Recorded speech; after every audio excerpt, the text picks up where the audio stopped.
سورہ کہف۔ شروع اللہ کا نام لے کر جو بڑا مہربان نہایت رحم والا ہے۔ سب تعریف اللہ ہی کو ہے جس نے اپنے بندے محمد صلی اللہ علیہ وسلم پر یہ کتاب نازل کی اور اس میں کسی طرح کی کجی اور پیچیدگی نہ رکھی، بلکہ سیدھی اور سلیس اتاری تاکہ لوگوں کو عذاب سخت سے جو اس کی طرف سے آنے والا ہے ڈرائے، اور مومنوں کو جو نیک عمل کرتے ہیں خوشخبری سنائے کہ ان کے لیے ان کے کاموں کا نیک بدلہ یعنی بہشت ہے جس میں وہ ابدال آباد رہیں گے، اور ان لوگوں کو بھی ڈرائے جو کہتے ہیں کہ اللہ نے کسی کو بیٹا بنا لیا ہے۔ ان کو اس بات کا کچھ بھی علم نہیں اور نہ ان کے باپ دادا ہی کو تھا۔ یہ بڑی سخت بات ہے جو ان کے منہ سے نکلتی ہے، اور کچھ شک نہیں کہ یہ جو کچھ کہتے ہیں محض جھوٹ ہے۔ اے پیغمبر صلی اللہ علیہ وسلم، اگر یہ اس کلام پر ایمان نہ لائیں تو شاید تم ان کے پیچھے رنج کر کر کے اپنے تئیں ہلاک کر دو گے۔ جو چیز زمین میں ہے ہم نے اس کو زمین کے لیے آرائش بنایا تاکہ لوگوں کی آزمائش کریں کہ ان میں کون اچھے عمل کرنے والا ہے، اور جو چیز زمین پر ہے ہم اس کو نابود کر کے بنجر میدان کر دیں گے۔ کیا تم خیال کرتے ہو کہ غار اور لو والے ہماری نشانیوں میں سے عجیب تھے؟ جب وہ جوان غار میں جا رہا ہے تو کہنے لگے کہ اے ہمارے پروردگار، ہم پر اپنے ہاں سے رحمت نازل فرما، ہمارے کام میں درستی کے سامان مہیا کر۔ تو ہم نے غار میں کئی سال تک ان کے کانوں پر نیند کا پردہ ڈالے یعنی ان کو سلائے رکھا، پھر ان کو جگا اٹھایا تاکہ معلوم کریں کہ جتنی مدت وہ غار میں رہے دونوں جماعتوں میں سے اس کی مقدار کس کو خوب یاد ہے۔ ہم ان کے حالات تم سے صحیح صحیح بیان کرتے ہیں۔ وہ کئی جوان تھے جو اپنے پروردگار پر ایمان لائے تھے، اور ہم نے ان کو اور زیادہ ہدایت دی تھی اور ان کے دلوں کو مربوط یعنی مضبوط کر دیا۔ جب وہ اٹھ کھڑے ہوئے تو کہنے لگے کہ ہمارا پروردگار آسمانوں اور زمین کا مالک ہے، ہم اس کے سوا کسی کو معبود سمجھ کر نہ پکاریں گے۔ اگر ایسا کیا تو اس وقت ہم نے بعید از عقل بات کہی۔ ان ہماری قوم کے لوگوں نے اس کے سوا اور معبود بنا رکھے ہیں، بھلا یہ ان کے اللہ ہونے پر کوئی کھلی دلیل کیوں نہیں لاتے؟ تو اس سے زیادہ کون ظالم ہے جو اللہ پر جھوٹ افترا کرے؟ اور جب تم نے ان مشرکوں سے اور جن کی یہ اللہ کے سوا عبادت کرتے ہیں ان سے کنارہ کر لیا ہے تو غار میں چل رہو، تمہارا پروردگار تمہارے لیے اپنی رحمت وسیع کر دے گا اور تمہارے کاموں میں آسانی کے سامان مہیا کرے گا۔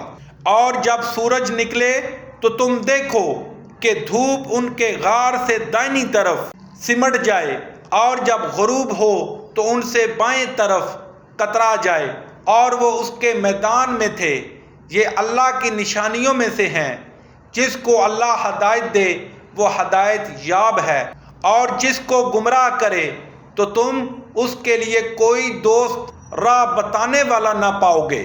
اور تم ان کو خیال کرو کہ جاگ رہے ہیں حالانکہ وہ سوتے ہیں، اور ہم ان کو دائیں اور بائیں کروٹ بدلاتے تھے، اور ان کا کتا چوکھٹ پر دونوں ہاتھ پھیلائے ہوئے تھا۔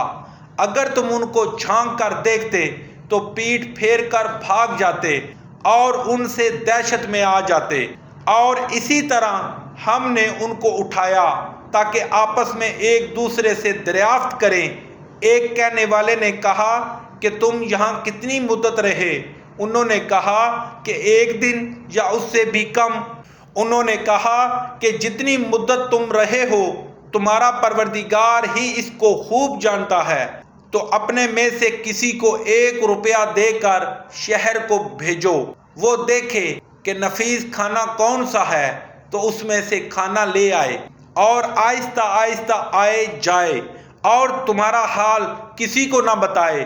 اگر وہ تم پر دسترس پا لیں گے تو تم کو سنسار کر دیں گے یا پھر اپنے مذہب میں داخل کر لیں گے، اور اس وقت تم کبھی فلاح نہیں پاؤ گے۔ اور اسی طرح ہم نے لوگوں کو ان کے حال سے خبردار کر دیا تاکہ وہ جانیں کہ اللہ کا وعدہ سچا ہے، اور یہ کہ قیامت جس کا وعدہ کیا جاتا ہے اس میں کچھ بھی شک نہیں۔ اس وقت لوگ ان کے بارے میں باہم جھگڑنے لگے اور کہنے لگے کہ ان کے غار پر عمارت بنا دو۔ ان کا پروردگار ان کے حال سے خوب واقف ہے۔ جو لوگ ان کے معاملے میں غلبہ رکھتے تھے وہ کہنے لگے کہ ہم ان کے غار پر مسجد بنائیں گے۔ بعض لوگ اٹکل پچوک کہیں گے کہ وہ 3 تھے اور چوتھا ان کا کتا تھا، اور بعض کہیں گے کہ وہ 5 تھے اور چھٹا ان کا کتا تھا، اور بعض کہیں گے کہ وہ 7 تھے اور 8واں ان کا کتا تھا۔ کہہ دو کہ میرا پروردگار ہی ان کے شمار سے خوب واقف ہے۔ ان کو جانتے بھی ہیں تو تھوڑے ہی لوگ جانتے ہیں، تو تم ان کے معاملے میں گفتگو نہ کرنا مگر سرسری سی گفتگو، اور نہ ان کے بارے میں ان میں سے کسی سے کچھ دریافت ہی کرنا، اور کسی کام کی نسبت نہ کہنا کہ میں اسے کل کر دوں گا، مگر انشاءاللہ کہہ کر، یعنی اگر اللہ چاہے تو کر دوں گا۔ اور جب اللہ کا نام لینا بھول جاؤ تو یاد آنے پر لے لو، اور کہہ دو کہ امید ہے کہ میرا پروردگار مجھے اس سے بھی زیادہ ہدایت کی باتیں بتائے۔ اور اصحاب کہف اپنے غار میں 9 اوپر 300 سال رہے۔ کہہ دو کہ جتنی مدت وہ رہے اسے اللہ ہی خوب جانتا ہے۔ اسی کو آسمانوں اور زمین کی پوشیدہ باتیں معلوم ہیں۔ وہ کیا خوب دیکھنے والا اور کیا خوب سننے والا ہے۔ اس کے سوا ان کا کوئی کارساز نہیں، اور نہ وہ اپنے حکم میں کسی کو شریک کرتا ہے۔ اور اپنے پروردگار کی کتاب کو جو تمہارے پاس بھیجی جاتی ہے پڑھتے رہا کرو۔ اس کی باتوں کو کوئی بدلنے والا نہیں، اور اس کے سوا تم کہیں پناہ کی جگہ بھی نہیں پاؤ گے۔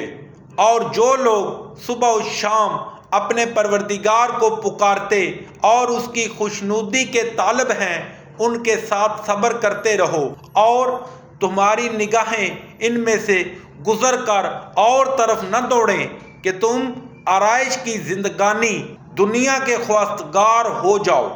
اور جس شخص کے دل کو ہم نے اپنی یاد سے غافل کر دیا ہے اور وہ اپنی خواہش کی پیروی کرتا ہے اور اس کا کام حد سے بڑھ گیا ہے، اس کا کہنا نہ ماننا، اور کہہ دو کہ لوگوں یہ قرآن تمہارے پروردگار کی طرف سے برحق ہے، تو جو چاہے ایمان لائے اور جو چاہے کافر رہے۔ ہم نے ظالموں کے لیے دوزخ کی آگ تیار کر رکھی ہے جس کی قناتیں ان کو گھیر رہی ہوں گی، اور اگر فریاد کریں گے تو ایسے کھولتے ہوئے پانی سے ان کی داد رسی کی جائے گی جو پگھلے ہوئے تانبے کی طرح گرم ہوگا اور جو منہوں کو بھون ڈالے گا۔